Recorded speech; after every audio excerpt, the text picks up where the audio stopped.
नमस्कार, खबर उत्तर प्रदेश में आप सभी का स्वागत है। मैं हूं आपके साथ यशी शुक्ला। रुक करेंगे खबरों का, लेकिन उससे पहले एक नजर सुर्खियों पर। अखिल भारतीय शिक्षा समागम का पीएम मोदी ने किया उद्घाटन। विभिन्न प्रदर्शनी का भी किया निरीक्षण। दिल्ली के प्रगति मैदान में हुआ आयोजित। बीजेपी के राष्ट्रीय पदाधिकारियों का ऐलान। बीजेपी की 38 सदस्यीय राष्ट्रीय कार्यकारिणी घोषित। बीजेपी ने 13 नेताओं को राष्ट्रीय उपाध्यक्ष बनाया।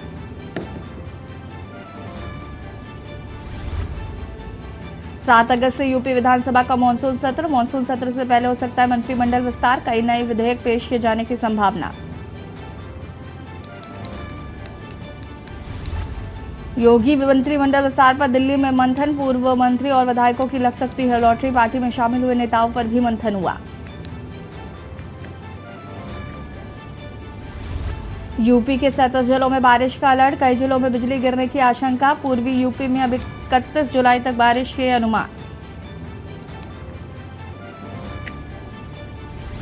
यूपी में तेजी से फैल रहा है कंजक्टिवाइटिस और बढ़ी मरीजों की संख्या। अब बच्चे की चपेट में भी आने की आशंका। आप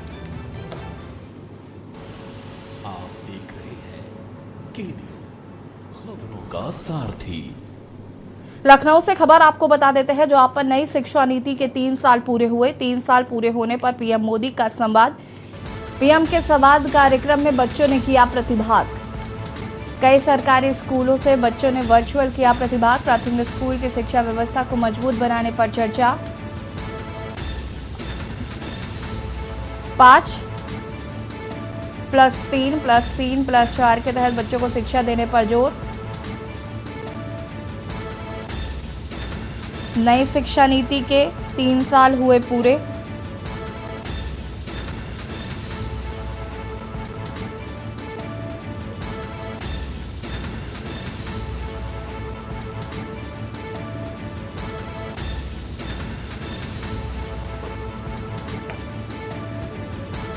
नई शिक्षा नीति के 3 साल हुए पूरे।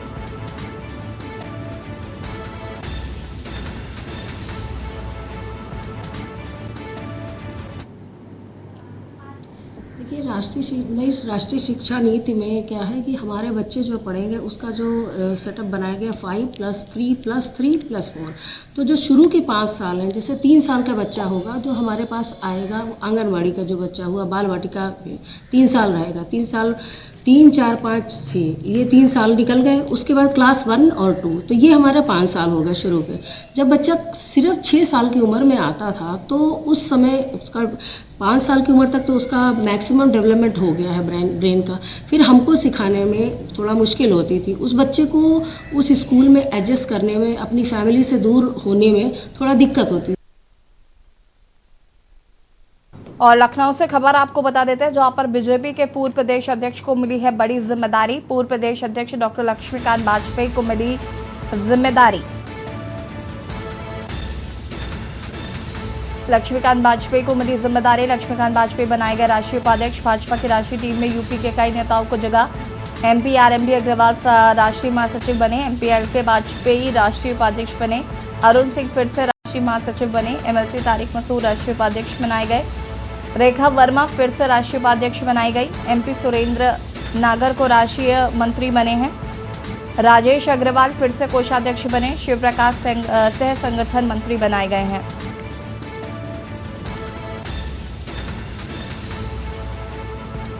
एक बड़ी जिम्मेदारी यहां पर सौंपी गई है। रेखा वर्मा फिर से राष्ट्रीय उपाध्यक्ष बनाई गई।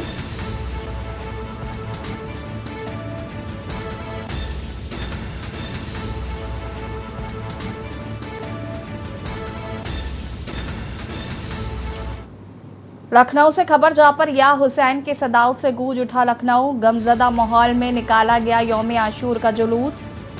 मौलाना कल्बे जवाद नकवी ने पढ़ी मजलिस। नाजिम साहब के इमामबाड़े में पढ़ी गई मजलिस। मौलाना कल्बे जवाद ने शहादत का मंजर किया बयां। शहीद हजरत इमाम हुसैन और उनके 72 साथियों की बताई कहानी। मजलिस के बाद निकाला गया यौम आशूर का जुलूस। पुराने लखनऊ में गमजदा माहौल में निकला जुलूस। नाजिम साहब के इमामबाड़े से निकाला गया जुलूस। हजारों की तादाद में अज़ादार जुलूस में हुए शामिल। औरतों और बच्चों ने भी की जुलूस में शिरकत। नम आंखों से अपने इमाम को पुरसा देने पहुंचे अज़ादार।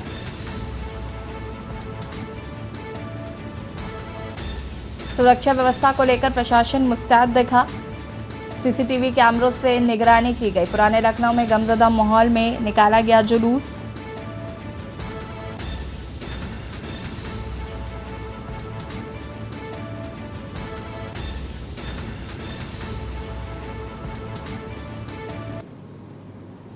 अलीगढ़ से खबर, जहां पर मुहर्रम को लेकर शिया समुदाय ने निकाला जुलूस। शिया समुदाय ने शहर में निकाला मातम जुलूस।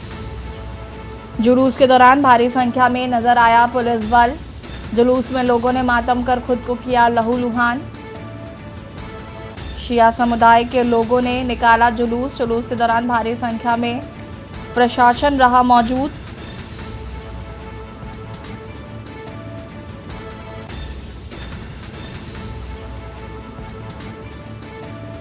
गमज़दा दिखा माहौल।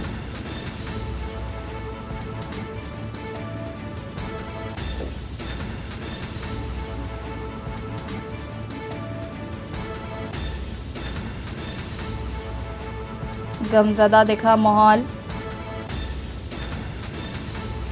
प्रशासन अलर्ट मोड पर दिखा। सीसीटीवी कैमरों से आपको बता दें कि जगह जगह की जा रही है निगरानी।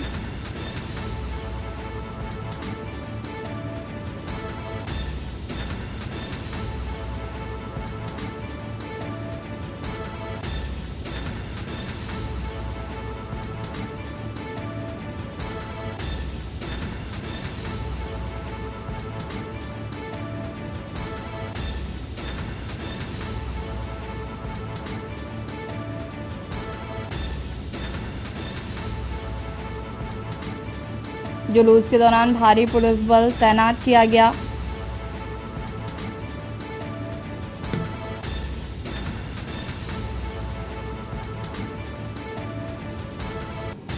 बड़ी खबर आपको हम बता रहे हैं। मातम जुलूस निकाला गया, जहां पर बड़ी संख्या में प्रशासन मौजूद रहा।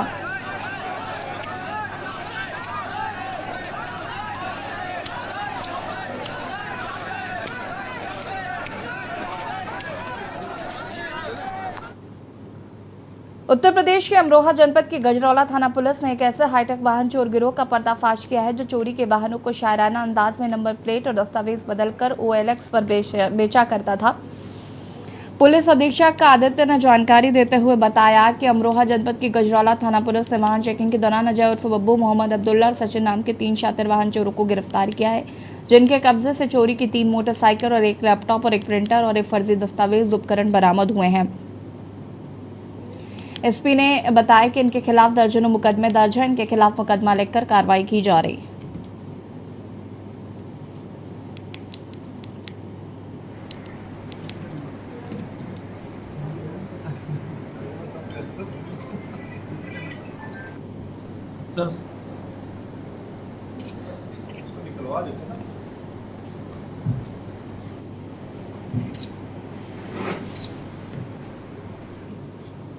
बस्ती जिले के हरैया थाना क्षेत्र के अमहारी गांव में चोरी की घटना से आपका दिल दहल उठेगा। अब चोर चोरी से नहीं, सीना जोरी से चोरी कर रहे हैं। अभी तक आपने चोरी की घटनाओं के बारे में जरूर सुना होगा। चोर चुपके से आते हैं, नकाबजनी और ताला तोड़कर चोरी की घटना को अंजाम देकर फरार हो जाते हैं। ये आम बात है, लेकिन अब चोरों ने चोरी का नया तरीका इजाद किया है, जिसको जानकर आप हैरान हो जाएंगे और भयभीत भी हो जाएंगे। अमहारी गाँव में बीती रात चोरों ने एक घर पर धावा बोला। इस बार चोरों ने चुपके से चोरी नहीं की, बाकायदा दरवाजा खटखटाया। जैसे ही महिला ने दरवाजा खोला, उसको नशीली दवा सुंघा कर बेहोश कर दिया गया। महिला के बेहोश होने के बाद आराम से चोरों ने अलमारी बक्सा तोड़कर लाखों का जेवर चोरी कर लिया है। चोरी के दौरान महिला होश में नहीं थी और उसके चेक करने के लिए महिला के पैर के तालू को ब्लेड से काट दिया। 1-2 बार महिला का पैर नहीं काटा गया, बल्कि 1 दर्जन से ज्यादा ब्लेड से पैर के तालू को फाड़ने का निशान है। जब घर वालों को चोरी की घटना की जानकारी हुई तो उन्होंने शोर मचाना शुरू किया। शोर मचाते हुए सड़क पर आ गए। घर वालों का आरोप है कि जब हम शोर मचा रहे थे, उसी दौरान रात्रि गश्त में तैनात 2 पुलिसकर्मी बाइक से जा रहे थे, लेकिन चोर को पकड़ने के बजाय वो खुद फरार हो गए।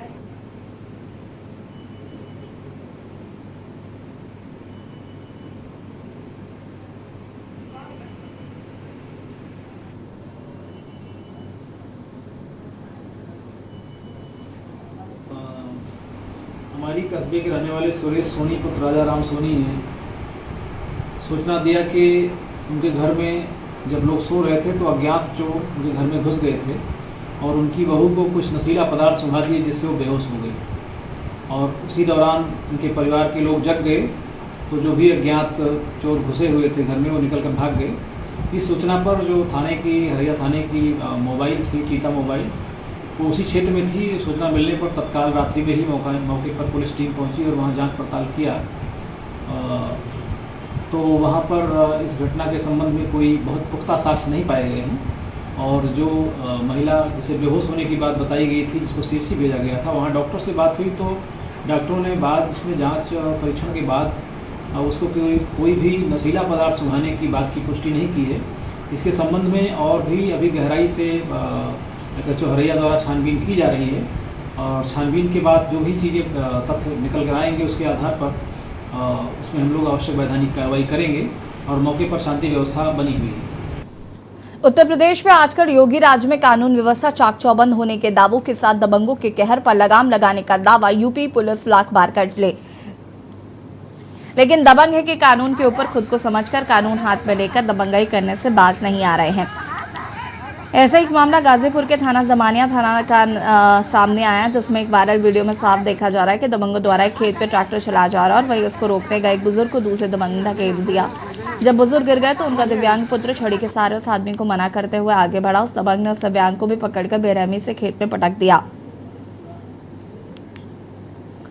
और ये वीडियो बनाकर वायरल किया गया है। फिलहाल पुलिस ने थाना दिवस में बुलाकर दोनों पक्षों से बातचीत कर मामले को हल करने की बात कही है। FIR के आधार पर कानूनी कार्रवाई भी की जाएगी।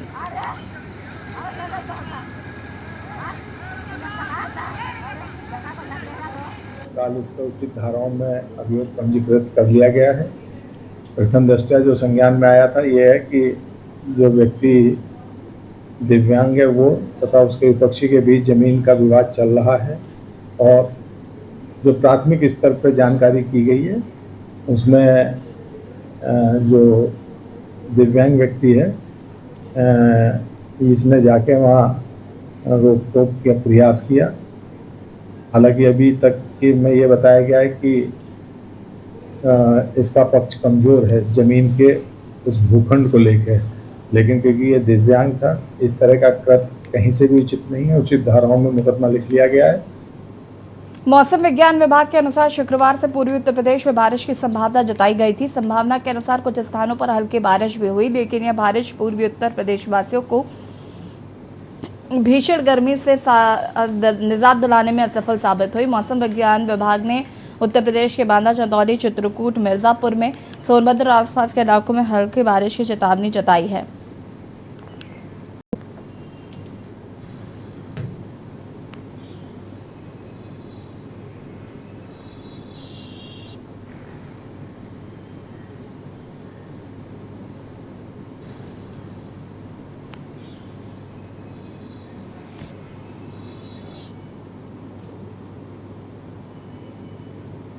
और यहाँ रुकेंगे, छोटे से ब्रेक के लिए जो हाजिर होता है। आप देख रहे हैं के न्यूज, खबरों का सारथी। बाद एक बार फिर से आप सभी का स्वागत है। घर बैठे लर्निंग ड्राइविंग लाइसेंस बनवाने की फेसलेस सुविधा लोगों के लिए परेशानी का सबब बन गई है। तकनीकी पेश के कारण रोजाना बड़ी संख्या में आवेदन रद्द हो रहे हैं, जिससे आवेदक भी घट गए हैं। आवेदन काम होने से लखनऊ आरटीओ को हर महीने लाखों रुपए के राजस्व का नुकसान हो रहा है। वहीं परिवहन विभाग में शिकायतों का अंबार लगा है। ड्राइविंग लाइसेंस के आवेदन की फेसलेस व्यवस्था 27 मई 2022 से लागू की गई थी, लेकिन बाद में रियल आवेदन और ऑनलाइन टेस्ट में खामियों की शिकायतें बढ़ गईं और आवेदन घट गए।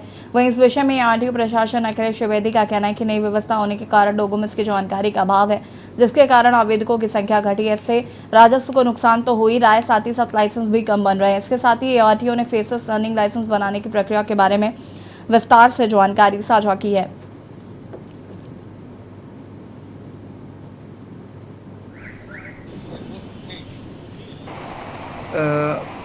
ऑनलाइन के ज़माने में लर्नर लाइसेंस के आवेदकों के लिए विभाग द्वारा यह सुविधा दी गई है कि वो अपने आधार कार्ड से अपने डीएल को लिंक करके लर्नर लाइसेंस का आवेदन फॉर्म भर सकते हैं और ऑनलाइन शुल्क जमा करके वो हमारे कार्यालय की वेबसाइट पे अपलोड कर देंगे।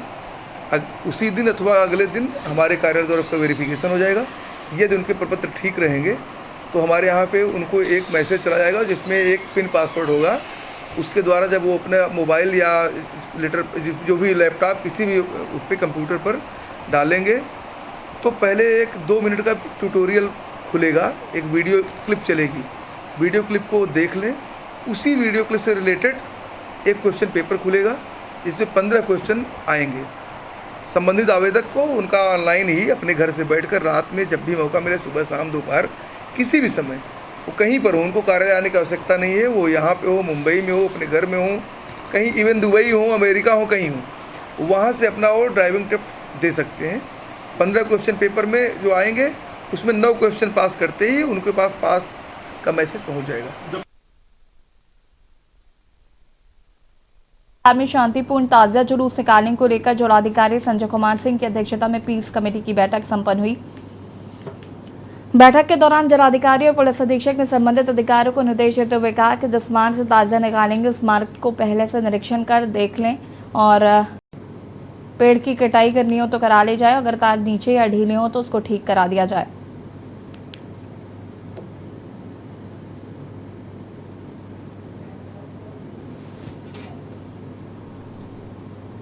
फर्रुखाबाद में शासन के निर्देशानुसार परिवहन विभाग द्वारा 17 जुलाई से 31 जुलाई तक मनाए जा रहे सड़क सुरक्षा पखवाड़ा के अंतर्गत ARTO प्रवर्तन सुभाष चंद्र राजपूत यातायात प्रभारी रजनीश कुमार ने संयुक्त चेकिंग करते हुए मोहम्मदाबाद क्षेत्र में स्कूली बच्चों को ले जाते हुए 3 मारुति वैन को पकड़ा, उन पर 1,02,000 रुपए का जुर्माना लगाया।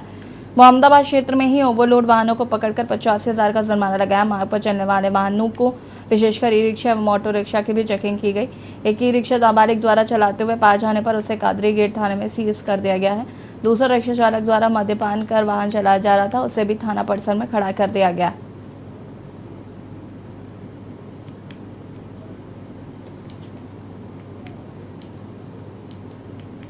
फर्रुखाबाद जनपद के कस्बा कायमगंज स्थित NK academy English medium school में नन्हे मुन्ने बच्चों द्वारा बड़े ही हर्षोल्लास के साथ आम महोत्सव मनाया गया। महोत्सव के दौरान क्लास PG, नर्सरी, LKG व UKG के नन्हे मुन्ने बच्चे बड़े ही उत्साह के साथ प्रतिभाग किया।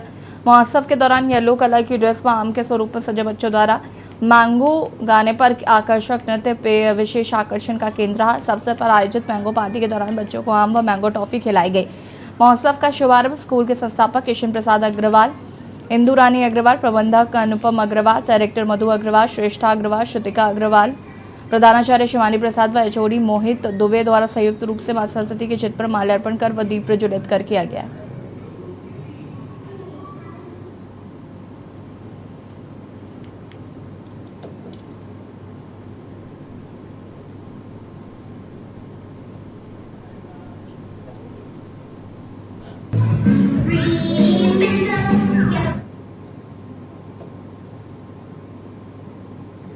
चंडीगढ़ जड़ स्तर पहुंचे मुख्यमंत्री मनोहर लाल खुला दरबार लगाकर आम लोगों की समस्याएं सुनी। प्रदेश में हर क्षेत्र हर वर्ग के लिए काम किया जा रहा है, दोगुनी स्पीड से हमारी सरकार काम कर रही है।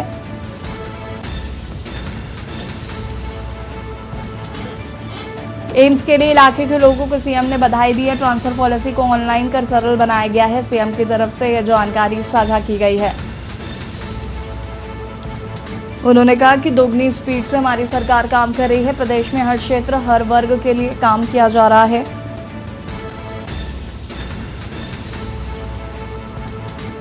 और इसको लेकर सीएम ने जानकारी साझा की। उन्होंने बताया कि किस तरीके से इस पर काम किया जा रहा है। ट्रांसफर पॉलिसी को ऑनलाइन कर सरल बनाया गया है।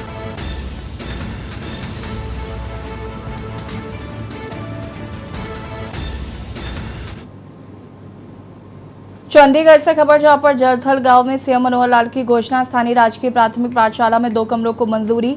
गांव में सब हेल्थ भवन व्यायामशाला को मंजूरी दी गई है। गांव के जोहड़ को ड्रेन से जोड़ने के प्रस्ताव को मंजूरी दी गई है। शिवधाम योजना के तहत शमशान घाट में काम होगा। गांव में SC चौपाल नई बनाने को मंजूरी भी दी गई है। कोरबा दौरे पर आज सूबे के मुखिया भूपेश बघेल। सीएम भूपेश बघेल को रिझाने की कवायद जारी। जिला कलेक्टर परिसर में युद्ध स्तर पर कार्य जारी है। आनंद फानन में किया जा रहा है बाउंड्री वॉल पर रंग। कोरबा दौरे पर आज सीएम भूपेश बघेल का दौरा।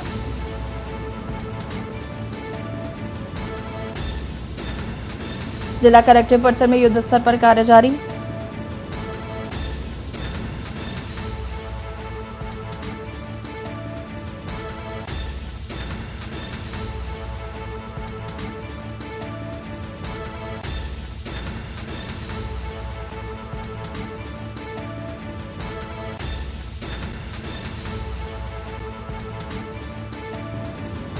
जिला कलेक्टर परिसर में युद्ध स्तर पर कार्य जारी।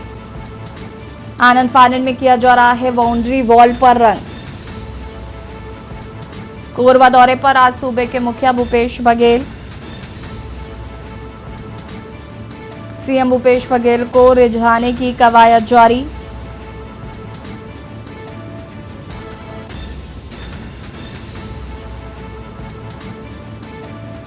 आनंद फानन में किया जा रहा बाउंड्री वॉल पर रंग।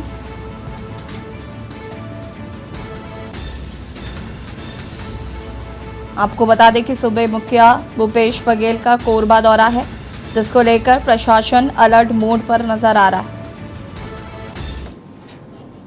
कोरबा दौरे पर सीएम भूपेश बघेल जिले वासियों को देंगे विकास कार्यों की सौगात। बता दें कि छत्तीसगढ़ मातारी की मूर्ति का करेंगे अनावरण। सीएम जिले को 13,356 करोड़ की देंगे सौगात। अनेक विकास कार्यों की सीएम देंगे सौगात। नवीन सुपर क्रिटिकल ताप विद्युत परियोजना का करेंगे शिलान्यास।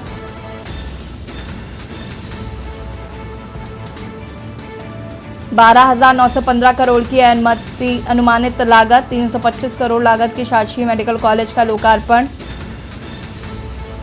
72 विभिन्न विकास कार्यों का करेंगे लोकार्पण।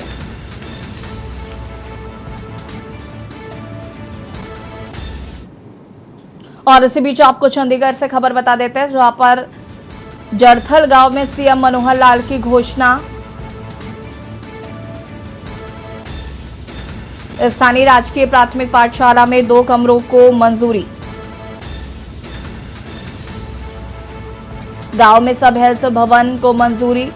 गांव के जोहड़ को ड्रेन से जोड़ने के प्रस्ताव को भी मंजूरी दी गई है। गांव में सब हेल्थ भवन व्यायामशाला को मंजूरी। गांव के जोहड़ को ड्रेन से जोड़ने के प्रस्ताव पर भी मंजूरी।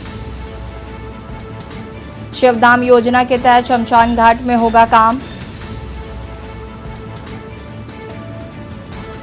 गांव में 80 चौपाल नई बनाने की मंजूरी दी गई है। और चंडीगढ़ से एक और खबर, खंडौरा गांव के गुलाब को मिला सरकार का साथ। कल ही गुलाब की दादी ने सीएम से लगाई थी गुहार। 9 वर्षीय गुलाब के माता पिता का हो चुका है देहांत और देहांत के बाद बच्चे की आर्थिक मदद की गुहार लगाई गई थी। 24 घंटे के अंदर सीएम मनोहर लाल ने बच्चे को मदद दी। स्पॉन्सर स्कीम के तहत गुलाब को मिलेगी मदद। बता दें कि 4,000 मासिक मदद का लाभ पा सकेगा गुलाब। मुख्यमंत्री ने कहा कि गुलाब के साथ हमेशा खड़ी रहेगी हरियाणा सरकार। किसी तरह की नहीं आने दी जाएगी कोई समस्या।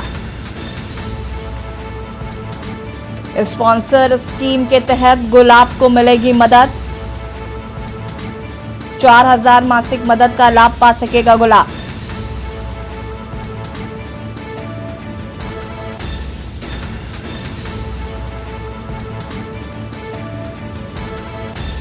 बड़ी खबर आपको हम बता रहे हैं चंडीगढ़ से।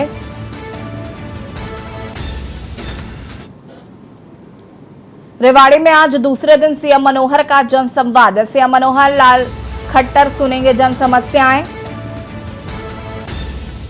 मनोहर लाल खट्टर सुनेंगे जन समस्याएं। जिले के गांव जड़थल संगवाड़ी में करेंगे जनसंवाद। शाम को औद्योगिक क्षेत्र धारूहेड़ा में करेंगे जनसंवाद। धारूहेड़ा में राजस्थान से आने वाले दूषित पानी पर करेंगे चर्चा। दूषित पानी को लेकर इंडस्ट्रीज यूनियन से विशेष चर्चा।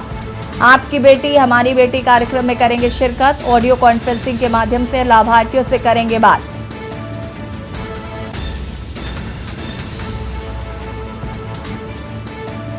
आपकी बेटी हमारी बेटी कार्यक्रम के तहत करेंगे बात। ऑडियो कॉन्फ्रेंसिंग के माध्यम से लाभार्थियों से करेंगे बात।